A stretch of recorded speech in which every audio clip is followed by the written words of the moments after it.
1994, American Eagle Flight 4184 took off in the rain from Indianapolis to Chicago, less than 200 miles away.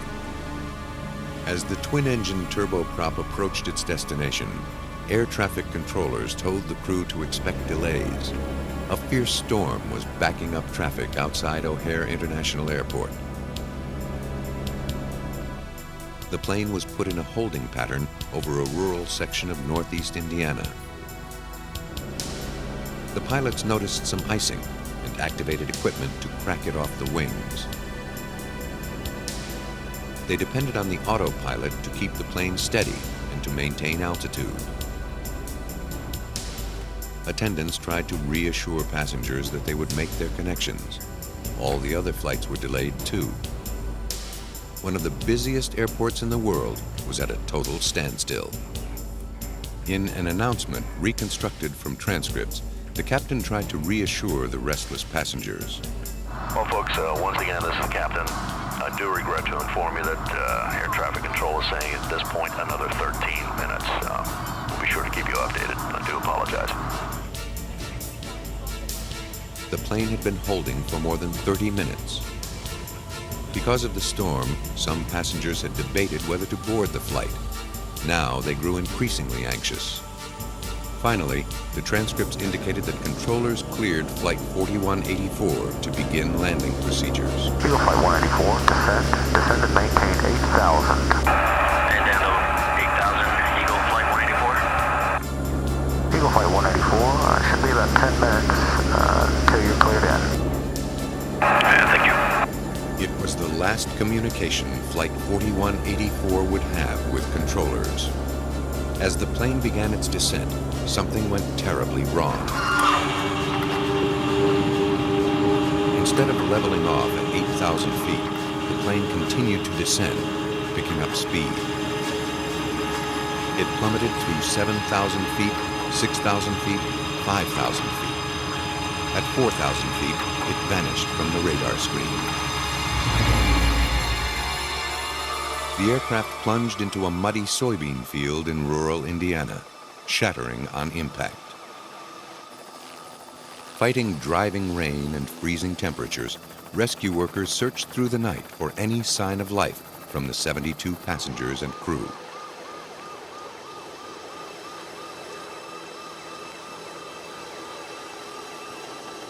Finally, they faced the truth.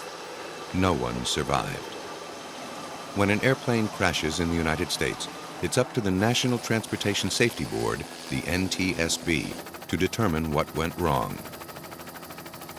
Greg Feith was the lead investigator in the case of Flight 4184. When I go out to an accident site, I'm playing Dick Tracy.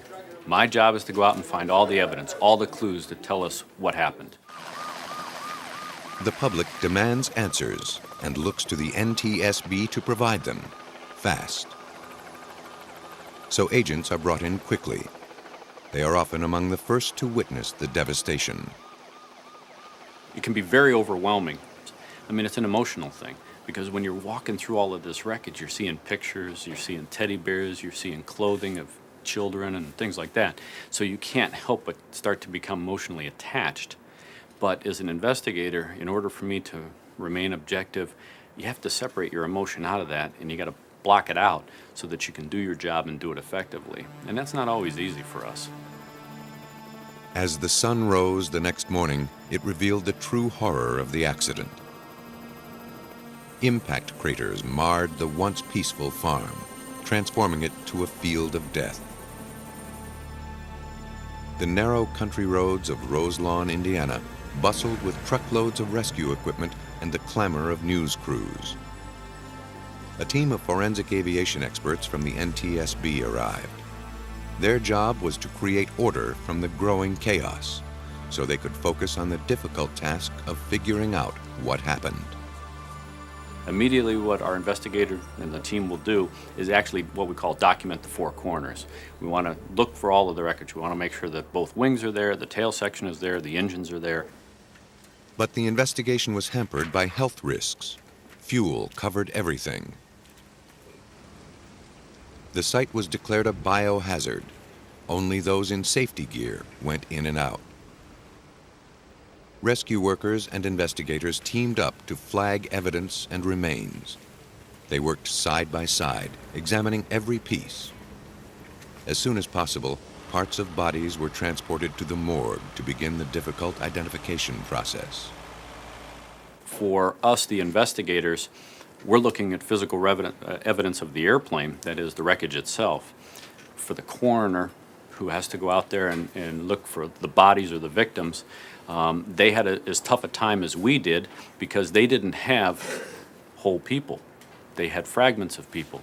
And so for both of us to do our job, we had to work hand in hand, because if I found a piece of wreckage, there may have been critical evidence for the coroner in a piece of a victim.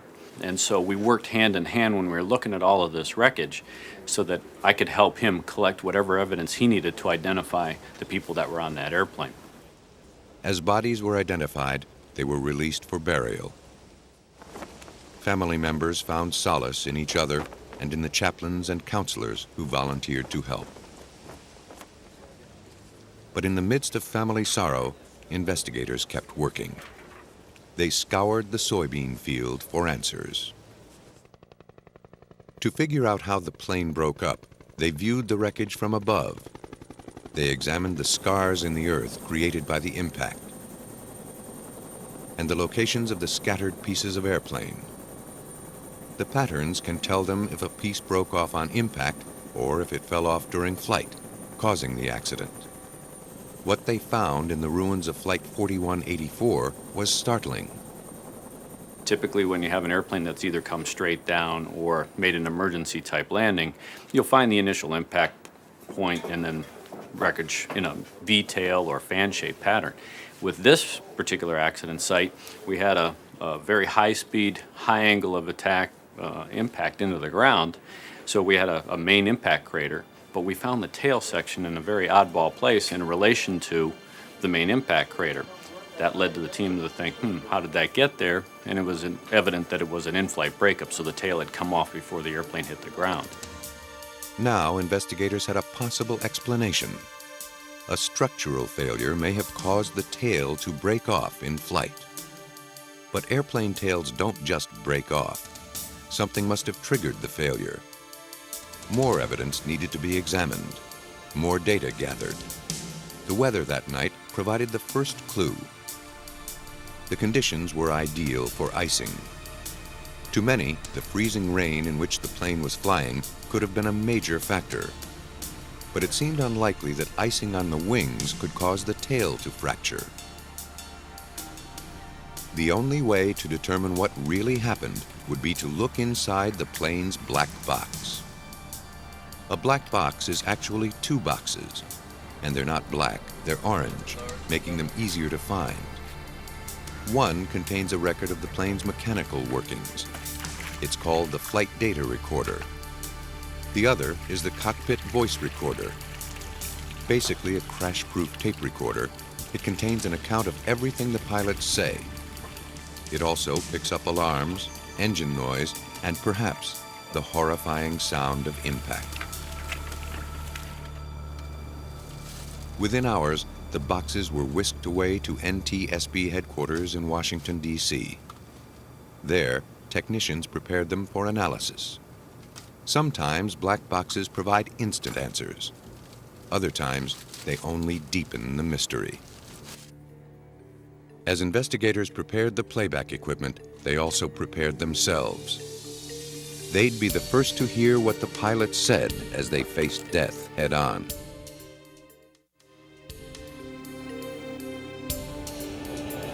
After maintaining a holding pattern near O'Hare Airport, Flight 4184 was cleared to descend from 10,000 feet. Seconds later, the plane crashed into the earth, killing everyone aboard. Now, investigators would listen to the cockpit voice recorder as the plane began its fatal plunge. The crew's words during the terrifying last moments are taken from transcripts. I knew we'd do that. I'm trying to keep it at 180.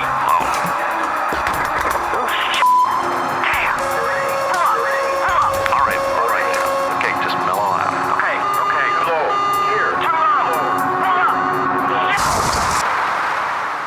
chilling tape made it clear the pilots were completely broadsided. They didn't know they were in trouble until it was too late. But it raised more questions than it answered. Investigators were no closer to learning what happened. Their last hope lay inside the second box, the Flight Data Recorder, or FDR. Now all the plane's mechanical functions, or malfunctions, would be analyzed. Doug Brazee is a black box expert at NTSB. He's responsible for turning the complicated bits of data from FDRs into useful information. The data recorded by an FDR depends on the age and type of plane it's in. The one on Flight 4184 monitored about 100 mechanical functions. Brazee downloaded the information to a computer using tape decks that translate the coded data. The information appears as charts and graphs on the computer. They represent the pilot's actions and the airplane's performance in the final minutes before it plunged to Earth. The readouts were placed side by side on a timeline to see their relationships. As the data appeared, Brazee discovered the plane had experienced an abrupt, catastrophic event. To get a better understanding, he created an animated version of the plane's last moments. It's very difficult to get a sense of time and how quickly or slowly things can unfold from looking at numbers and graphs. The animation helps us see how quickly or how slowly things develop in the accident sequence.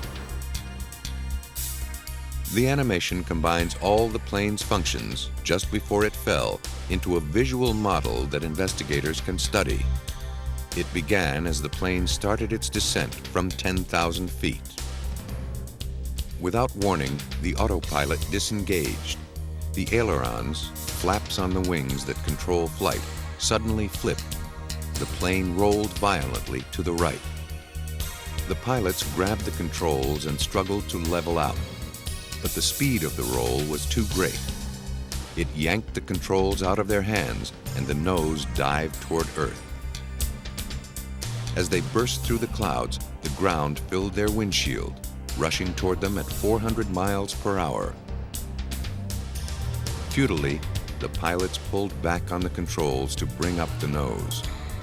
The resulting strain on the tail was too great. It snapped off just before the plane hit the ground.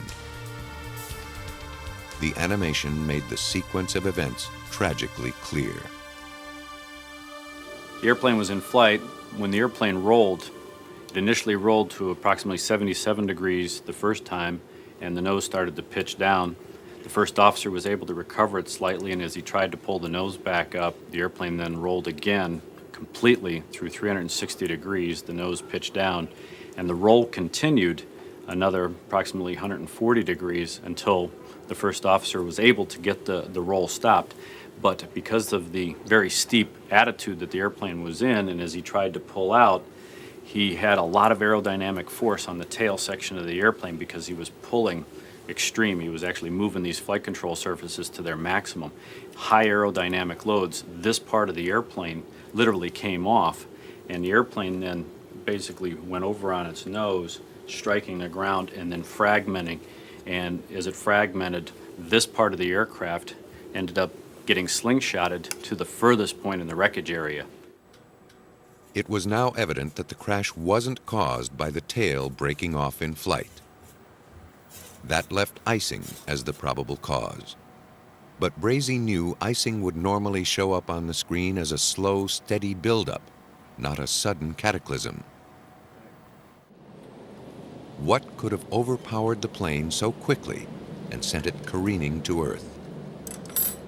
Knowing what makes a plane fly can provide clues to how it can fall. At Embry-Riddle University in Prescott, Arizona, wind tunnels are used to demonstrate the aerodynamics of flight.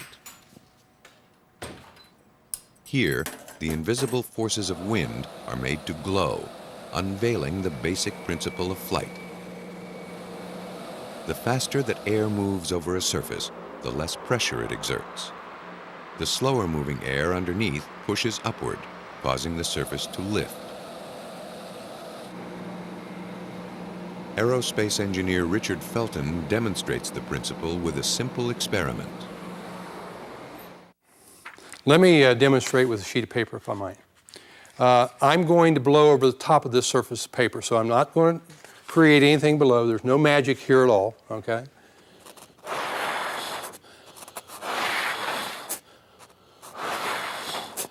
And as you can see, the paper actually raises. Wings are not flat like paper, but they work the same way. The air moves faster across the round top of the wing because it has more surface to cover. But it's critical that the top surface be smooth and that nothing on it disrupts the flow of air. If the airflow is disturbed, the object loses the pressure that lifts it. Any foreign objects on the wings can disrupt the airflow. For instance, ice can build up, then break off, leaving jagged edges. That may produce enough turbulence to bring down a plane. Flight 4184 was an ATR-72 series airplane. Roselawn investigators discovered that these planes had a history of icing problems. But the FDR showed that its de-icing system was working properly, and the readout didn't show normal icing patterns. Then, investigators learned of a weather phenomenon called supercooled drizzle drops, extra large freezing rain. A check with meteorologists told them the conditions that stormy Halloween night were right for this phenomenon to occur. Was weather the fatal factor? To find out, the manufacturer of the ATR took to the skies over the Mojave Desert in California. There, they tried to recreate the exact conditions of the storm. In an experiment called a tanker test, a modified U.S. Air Force jet produced an icing cloud 8 feet wide. An ATR, like the one at Roselawn, flew into the cloud. The freezing rain clouds were infused with yellow dye, so investigators could see the ice forming on the nose and wings. To make sure the tragedy was not repeated, test pilots flew very high for added recovery time and were prepared to eject if necessary. At first, normal freezing rain was released. The small water droplets froze the instant they hit the front of the wings, but the de-icing boots cracked the ice off. Then, a cloud of supercooled drizzle drops was released. When the drops hit the wings, they didn't freeze instantly. Instead, they spread across the wing, freezing behind and out of reach of the de-icing boots. At last, the final piece of the puzzle was put in place. Typically, when the wing has no contamination on it, these bands or relative wind are smooth flowing over the top and the bottom of the airfoil. But with the Roselawn accident, when we had the ridge of ice, which is represented by this triangle, we have now disrupted that airflow.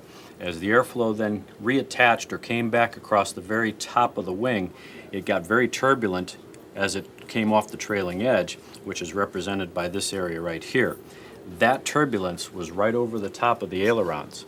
And when the turbulence created a very low pressure system, this aileron started to move from like a neutral position up to its maximum deflection of 14 degrees in a quarter of a second. Now, investigators concluded what happened that night and why. The pilots were in the holding pattern. They were chatting. The autopilot was on. They thought everything was fine. What they didn't know was that behind the de-icing equipment, a ridge of ice was building up. As they started to descend, the ice cracked off. What remained left ragged edges on the wing, causing turbulent airflow. The turbulence created a powerful low-pressure system that acted like a vacuum. It literally sucked the ailerons up, forcing the plane into a roll. Attempts to right the plane only snapped the tail. The plane then dove into the earth. Afterward, all was silent except for the driving rain. And then, sirens.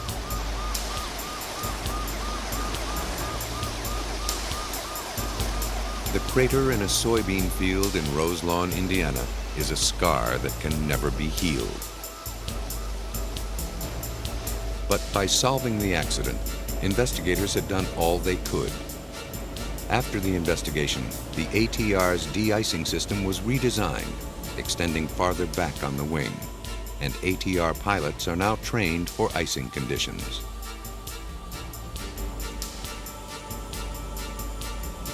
The work of the NTSB and others on the Roselawn case helped to reduce the chances of a similar accident happening again. Every airplane crash is the result of a fatal mixture of conditions. The ingredients come from the plane, the weather, and the pilot himself. In Canada, investigators tried to reconstruct a commuter plane's recipe for disaster. The mountains of British Columbia are among the most breathtaking in North America. But for pilots flying through them, they can be treacherous. In 1989, 2 young pilots at Skylink Airlines were flying 5 commuters in a 19-seat turboprop from Vancouver to Terrace, just over 400 miles away. They'd made the trip dozens of times, and they were familiar with the dense morning fog that often drifts through this part of Western Canada. The morning of September 26th was the start of just another day. Shortly before Flight 70 made its final approach to the runway, a 300-foot fog bank engulfed the airport, bringing visibility to 0. The pilot expected to see the runway lights pierce the fog at any moment. Instead, he saw only gloom. As the plane swooped down for the landing, he had second thoughts and safely aborted the maneuver. But as he pulled away, treetops suddenly loomed large through the dense haze.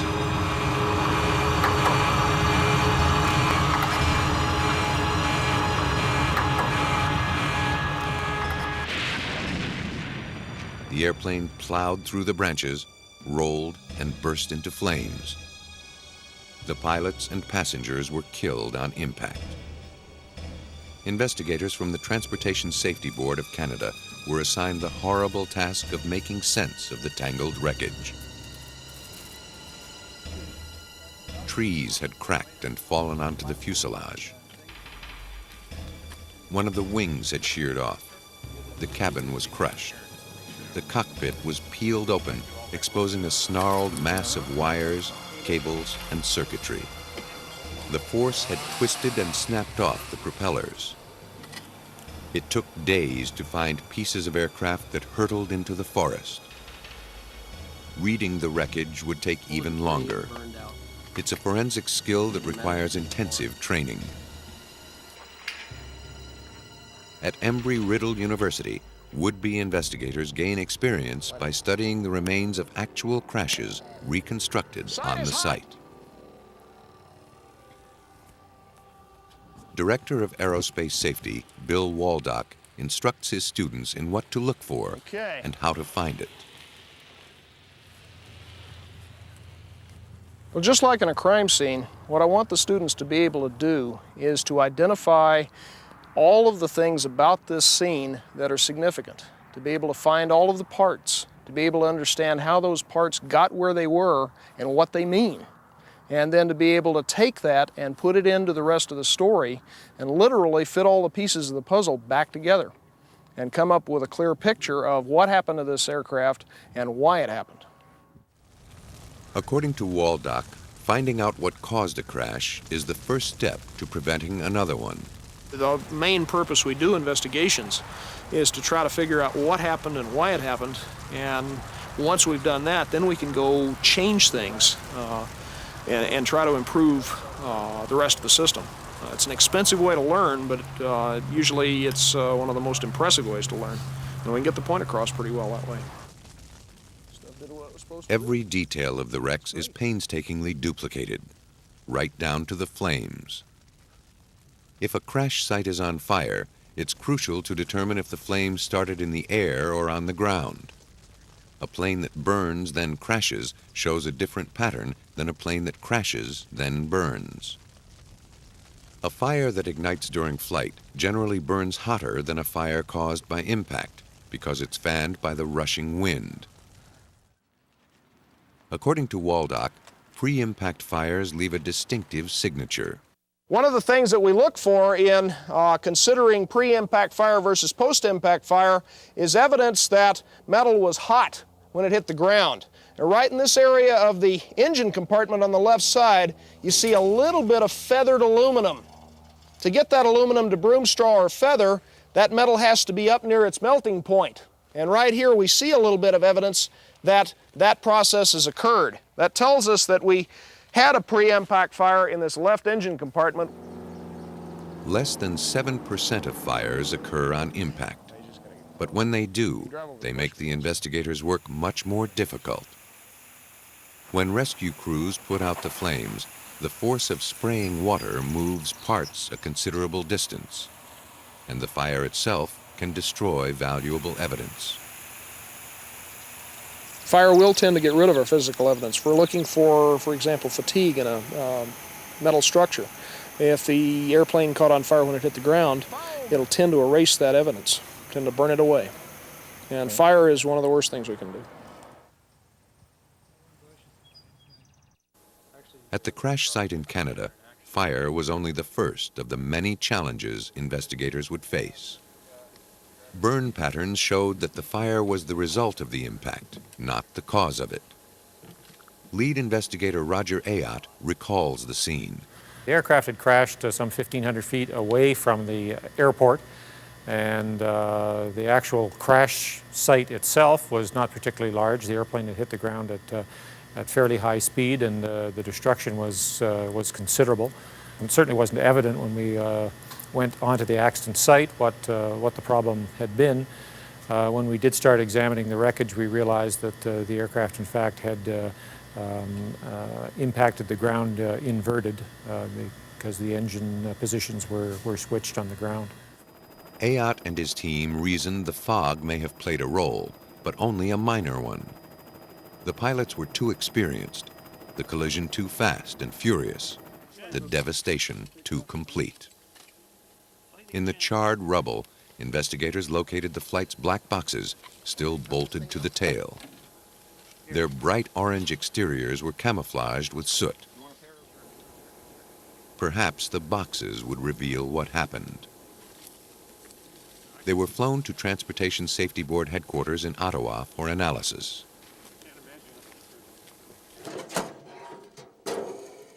In the lab, black box expert Michael Poole and computer analyst Bob Hoyle were stunned by what they found. The flight data recorder should have been an electronic device that captured most of the plane's mechanical functions on magnetic tape or microchip. Instead, it was an unauthorized and antiquated model, invented in 1951.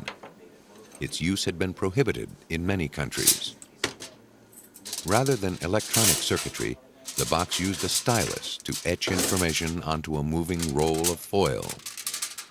Okay, the flight data recorder on this aircraft was an old design. It was a foil type recorder, which is a metal foil, which 5 parameters are inscribed on the foil. And of those 5, heading, which is a key parameter, was actually not functioning. So we in fact only had 4 parameters. And in contrast with today's modern aircraft, which have 500-600 parameters per second, obviously there's a very big difference here. So we had a very limited flight data recorder. The data on that recorder is also, the resolution is very poor, and it's extremely time-consuming to extract the information off of these foil type recorders. In its time, the foil recorder was a technological advance because it could survive impact and fire. Now, its primitive workings threaten to cripple the investigation. To eke out some meaning from the foil scratchings, Hoyle scanned them into a computer. Perhaps modern technology would give its predecessor a helping hand. Hoyle was able to sharpen and focus the information from the coarse etchings enough to interpret them. The FDR showed that the plane flew an unwavering course into the trees at more than 200 miles per hour.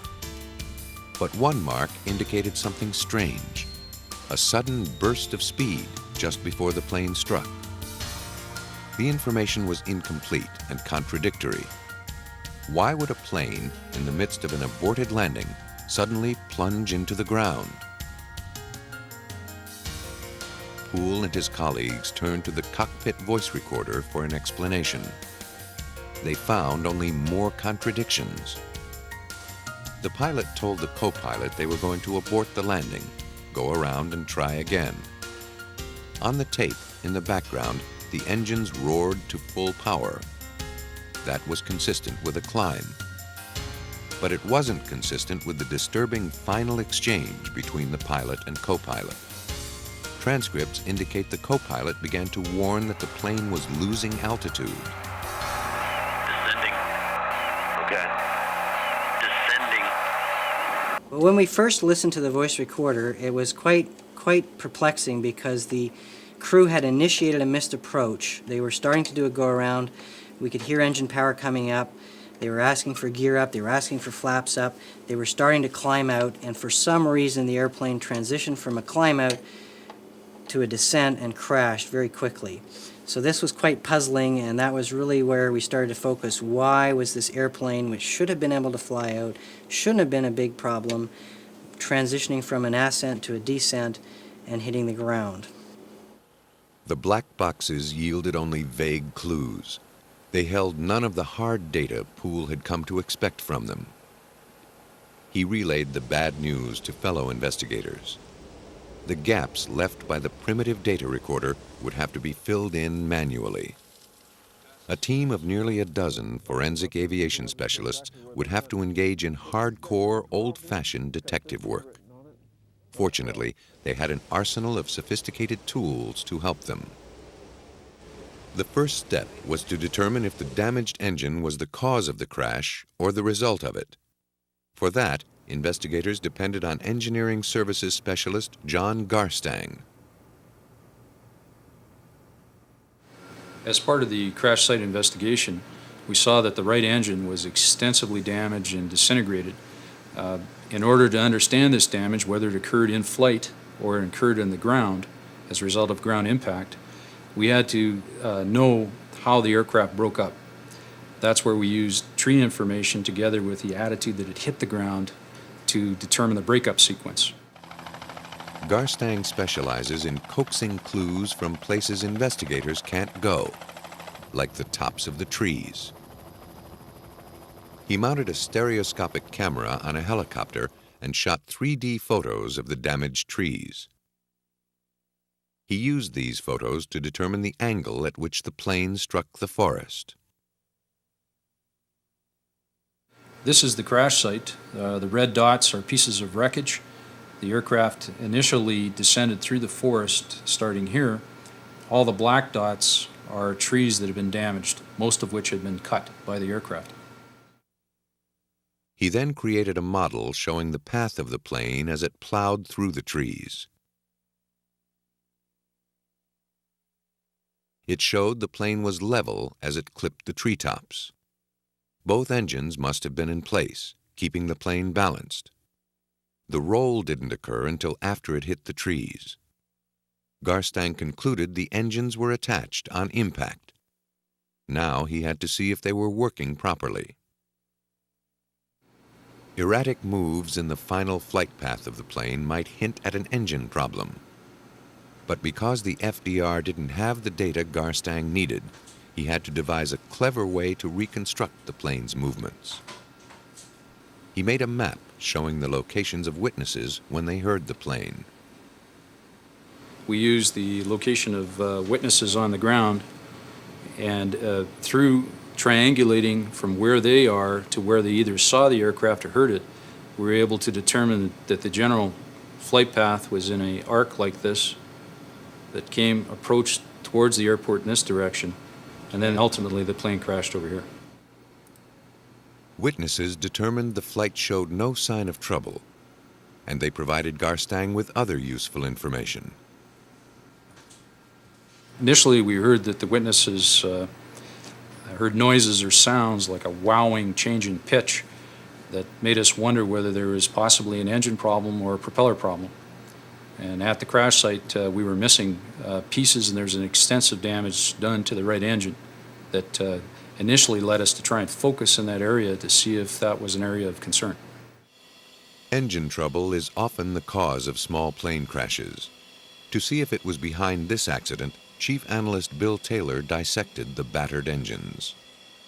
When we're doing an engine investigation and doing a teardown, there are 2 or 3 things that we're looking for. First of all, we want to see whether there's been a mechanical failure in the engine. That's most apparent, most obvious, and the easiest thing to do. The second is to look for evidence of the power level.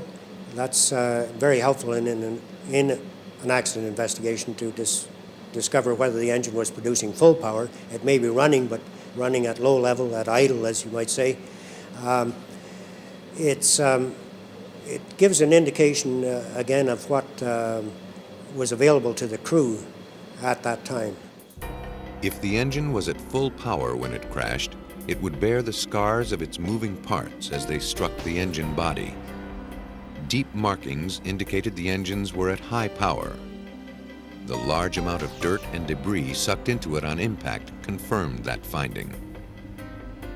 Taylor gave the engines a clean bill of health. He determined the wowing sounds heard by witnesses were normal engine sounds bouncing off the uneven terrain. He'd have to look elsewhere for answers.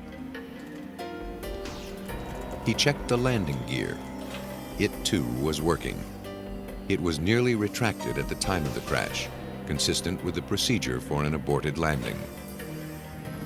So far, the plane seemed in perfect working order. No clues had surfaced. Investigators were stymied. But was it possible something was driving the pilot to land quickly and take risks? Could he have been running out of fuel? John Garstang used infrared photography to find out. What we have here on the left is a conventional color photograph of the forest, and on the right is what's referred to as a near-infrared photograph. In conventional photography, fuel blends into the natural shadow. But shot with near-infrared film, the spray of fuel appears as a dark stain. Records like the weight and balance gave us a good indication of what the fuel quantity should be, and we used the infrared imagery to confirm that there was sufficient quantity or a large quantity of fuel present. We have the ground scar here left by the right wing, and you can see a general area of discoloration where the fuel has been sprayed, as well as there's been a ground fire and branches have been broken. The photographs revealed the plane arrived at the airport with fuel to spare. Another dead end for the investigators. According to all indications, Flight 70 should never have crashed. But it did.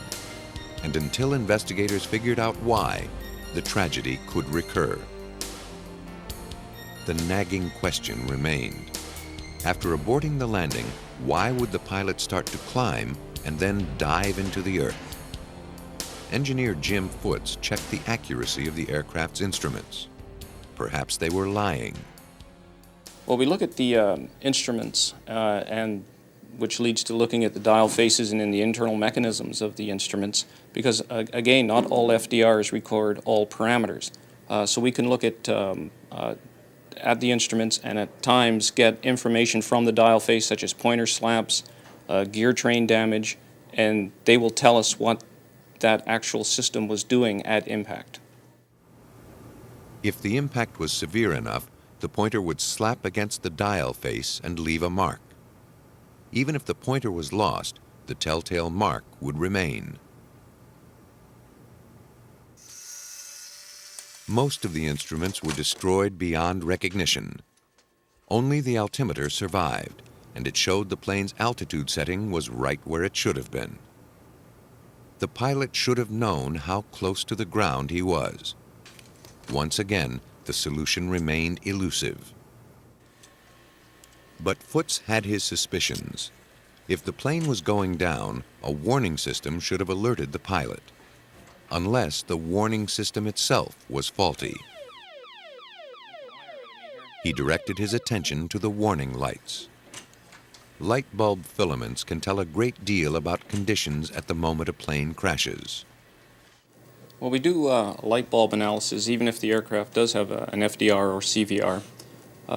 If the FDR gives us an indication that there was a problem, a warning, then we can look at the light bulbs and actually say, yeah, this light was on, and that the pilot did have a warning or a caution light. A bulb that's lit when it's broken reacts very differently than a bulb that's off. It's easy for the trained eye to spot the difference. What we're looking at here is the filaments. And what we look for with the filaments is deformation, as you see here, total uncoiling of the filament, which is indicative of a hot or illuminated filament when impacted, as opposed to a lamp that was off or cold at impact, where we have just a straight brittle fracture. Foots found that none of the 37 surviving warning bulbs from Flight 70 had been on. But that didn't necessarily mean all was well with the craft. Still searching for clues, investigators focused again on the position of the aircraft. While attempting to abort the landing, perhaps the plane's nose tilted too high. At a steep angle, air can't glide easily over the wings. The plane stalls and drops from the sky.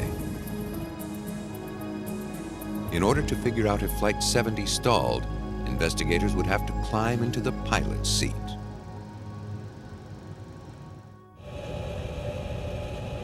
Whatever happened to Skylink Flight 70 came without warning. Now investigators had to reconstruct the tragedy. The stall avoidance system on this type of aircraft was notoriously unforgiving. It provided very little notice to the pilot before a stall. At low altitude, the difference between stall and crash and life and death is mere seconds. To see if the plane's pitch or angle in the air would cause a stall, investigators needed to reconstruct its final moments. For that, they needed a flight simulator. They fed in all the data they collected, along with pilot commands from the voice recorder. The simulator would combine these disconnected clues into a close estimate of the plane's position. We knew what the altitude and airspeed of the aircraft was at the start of the missed approach. We also knew when they added the power, when they retracted the landing gear, and when they retracted the flaps. So we were able to come into the simulator and use those parameters that were available off the flight data recorder and fly the airplane in accordance with those parameters, and then through that process determine what the pitch attitude of the aircraft was. If the pitch was too steep, the plane would have stalled, then crashed.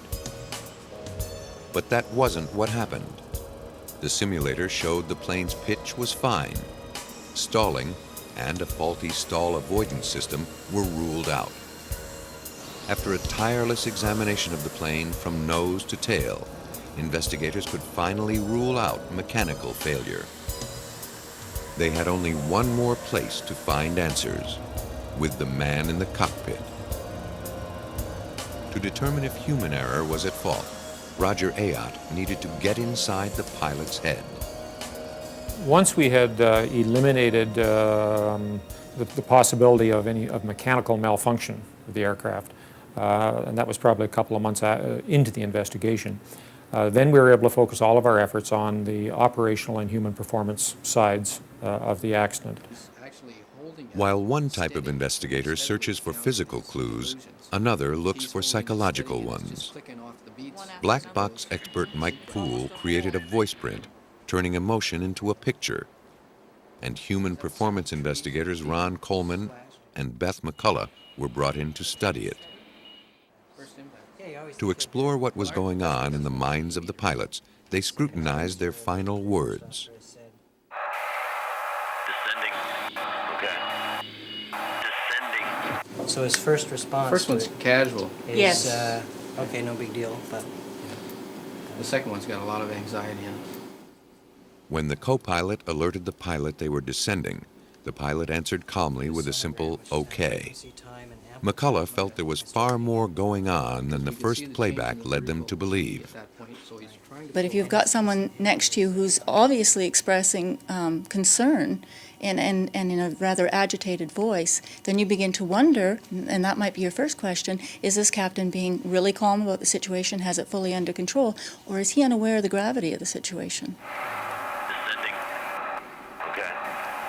Descending. First thing that we picked up was the anxiety in the co-pilot's voice when he uttered the second descending. After that, we went back, listened to the entire tape many, many times to try and determine the various operational issues that might have emerged or did emerge, and also some of the human performance issues that were clear just from listening to the voices and the pauses and the hesitation. From the voice recording, Coleman and McCullough surmised that the pilot sounded unconcerned, oblivious to the fact that he was speeding towards certain death. They ruled out suicide. Psychological profiles were normal. The investigation team suspected the pilot was literally lost in the clouds. He didn't know which way was up. And he wasn't trusting his instruments or his co-pilot to set him straight. Did pilot error cause the crash? The team was close to figuring it out. But before they could, more testing was necessary. Was the pilot of Flight 70 truly disoriented in the fog? To illustrate what he might have experienced, Mike Poole collated the data and produced an animated version of the fatal flight. Next to it, he created an illusion plane. It was based on what the human performance experts believe the pilot may have perceived. Columnist approach, he asks for the gear to come up. The gear is selected up. He calls for the flaps to come up. And the first officer has responded with flaps coming up to half. Shrouded by fog, unable to see the runway, the pilot searches for visual clues outside his window. In his efforts to get his bearings, he fails to notice his gauges or to heed his co-pilot's concern. What we know, and from our operational investigators suspect, that he is maybe adjusting the throttles in the cockpit. He's maybe unfamiliar with his flight director. He's in fog. He's perhaps a little bit lost in respect to where exactly is the runway. Is it to my right? Is it to my left? So all these factors can be distracting him from that task of watching those instruments. The animation showed that the pilot did indeed confuse up with down. The condition is called somatographic illusion. It occurs when pilots are deprived of visual cues. Instead, they rely on gut instinct. Basically, the human body cannot distinguish the difference between a force through your stomach pushing against the back of your chair due to thrust, due to being accelerated down a runway, for example, or the same force due to pitching you up and feeling the effects of gravity pushing you back in the chair. Though the pilot may have been operating under an illusion, the consequences of his actions were dreadfully real. Investigators went back to the simulator to experience for themselves Flight 70's fatal illusion. A simulator is an excellent place to perform a test for illusions because it's a machine that's been built to trick the eye and mind. In a simulator, you're in a building, and obviously it can't accelerate you down a runway. But it wants to make you feel that. So to achieve that, what they do is they tilt you back in your chair, and you feel the force of gravity in your chair, and then they fool your visual senses by taking the horizon. Instead of you would normally see it rise, they actually keep it level. So your eyes think the horizon's level, you're feeling this force through your stomach into the back of the chair. That is the sensation of accelerating down the runway, and that essentially is the somatographic illusion. Roger Ayotte took the mock fatal flight. All the data were entered and the horizon taken away so he could feel the sensation as the pilot had. But he'd fly under instrument flight rules, or IFR, relying totally on his gauges so he would know where the plane was relative to the ground. Okay, and this is the same approach being conducted in IFR conditions. So you have to concentrate totally on your instruments, and as you can see, you have no visual references outside the cockpit. With his view blocked, he couldn't tell if he was going up or down while accelerating. but the gauges told him he was heading toward the ground. The simulated flight proved that the pilot had fallen victim to the illusion. You can fly by the seat of your pants to a certain extent when you're in visual flight conditions, and that is done frequently. However, when you're in instrument flight conditions, so when you're flying in fog or cloud or something like that, then you don't have those visual senses that you do when you're flying visually. The forces of motion in 3 dimensions can play tricks on the mind. The inner ear regulates balance and lets us know where we stand, but it needs a visual reference. It's extremely difficult to overpower the human instinct to rely on vision when flying. But through sheer willpower, a pilot can stay true to the instruments until his mind overcomes his body. Unfortunately, the pilot of Flight 70 wasn't aware of the danger. It takes a network of complex systems to keep a plane in the air. It also takes a tangle of circumstances to send one crashing down. In both Roselawn, Indiana, and Terrace, British Columbia, a combination of factors conspired against the aircraft, dooming the passengers and crew. But aboard the planes were the black boxes. These indestructible witnesses, coupled with human ingenuity, determined what went wrong. By surviving a crash, black boxes enable us to prevent